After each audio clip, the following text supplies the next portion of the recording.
So this is just going to be a quick and simple video on how to vector a simple silhouette.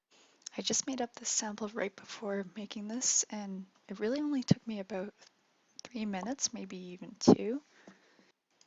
Okay, and I'll just zoom in on this. Let's see. And yeah, if you want to just look at just a series of points and lines here. And that's really all what a vector is, just points and lines. Anyways, we'll start up a new one. And I'll show you the basics. So for this project, I would make it 8.5 by 11, just so that it could fit on a normal size paper and they can print it off. And just so everyone's is the same. And usually they'll give you the preset option of US paper. Otherwise, you can go and make a custom, just as long as it's 8.5 inches by 11 inches. So before you can vector anything, you're going to need some sort of image to start off with. Vectoring doesn't always have to be from an image. You can do it yourself, like even from nothing. And even after this, I wouldn't even recommend they use an image. I'd say sketch your own pictures and vector that. But just to start off with, I would get them to work off an image just because it's 1,000 times easier. And that way it just builds up some confidence before they try something harder, like basing it off a sketch they made or just even entirely on their own. So start them off by having a profile image of themselves. I just grabbed the stock image and pasted it onto here. In order to get a good fit, you just want to press Control T, and that allows you to move it around, to resize it, do whatever you want. You can switch it or rotate it horizontally, upside down, vertically, whatever you want.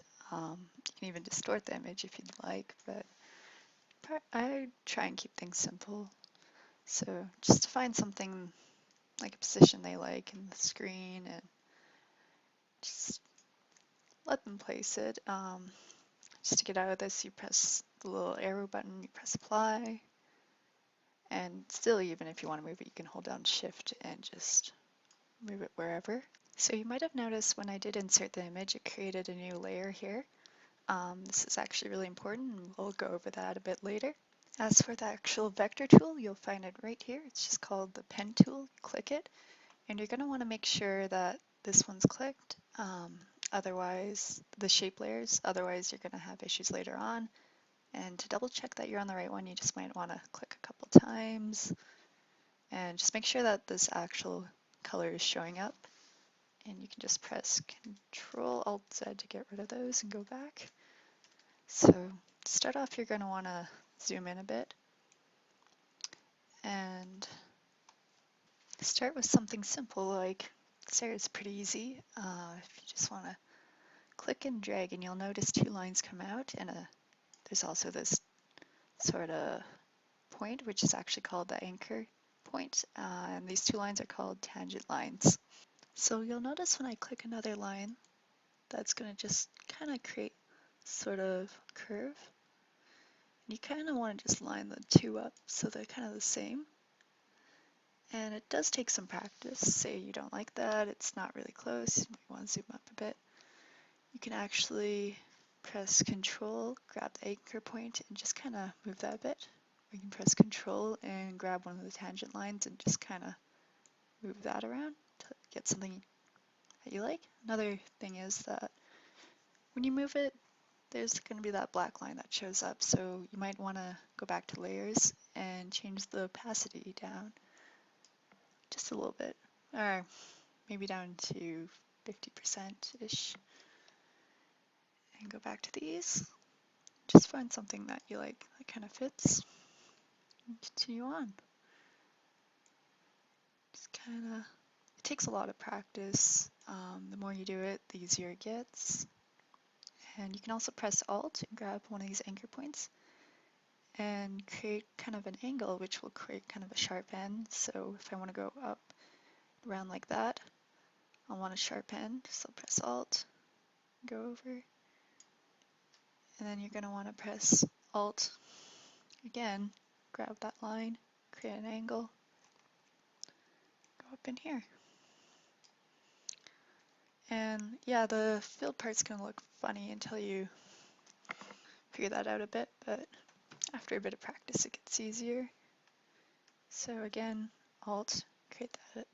So our angle, another bump. And for this I might not go Alt, so I might just click and drag, just get that smoother line. Or I can change my mind like halfway through. See how I don't, or that line doesn't really match up, so you can actually grab this tangent line, press Alt, and drag it over. And again, it's kind of a sharper corner, so you're going to want to press Alt, grab that, and create a curve there. So yeah, it's kind of lined up. It takes practice, and the more you do it, the better you're going to get. So just continue on. This doesn't really match up, so I'm just going to, oops, make sure to press Control while grabbing the tangent line. Okay, and yeah, press Control, bring that down a bit. Oops. Control, move this. And that's kind of a sharp corner, so I'm going to press Alt to grab that tangent line. Then Alt again, just kind of line everything up. For this, Alt, Alt. And a lot of it's just kind of getting the feel of making these. It's going to take your students a little while, but once they have it figured out, it comes pretty easily.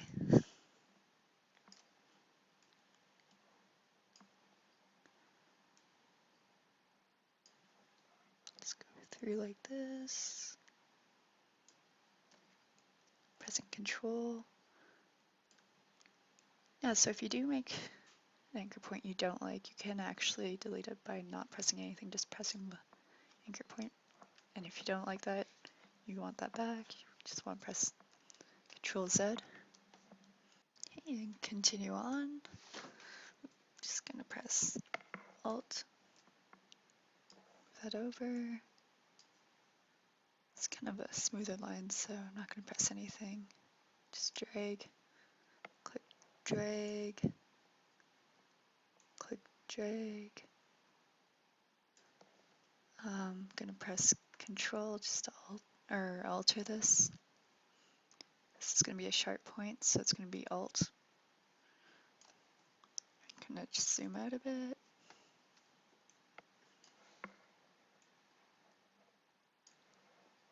Those are just all clicking and dragging, it's not pressing Alt or anything.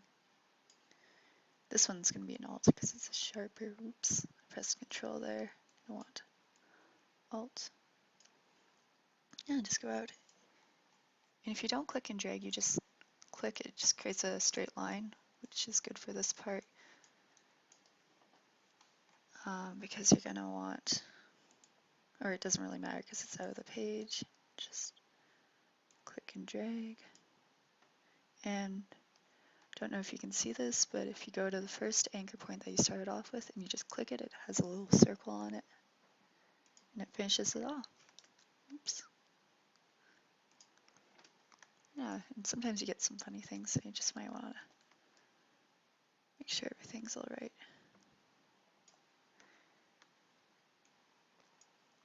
There we go. I'm going to zoom out and see how it made a layer of its own. That's really great. Everything kind of works out fill-wise once you have it filled in. You're just going to want to make it, or the opacity up to 100% and go back to this layer with the image and just kind of get rid of it. And there you go, vectored silhouette.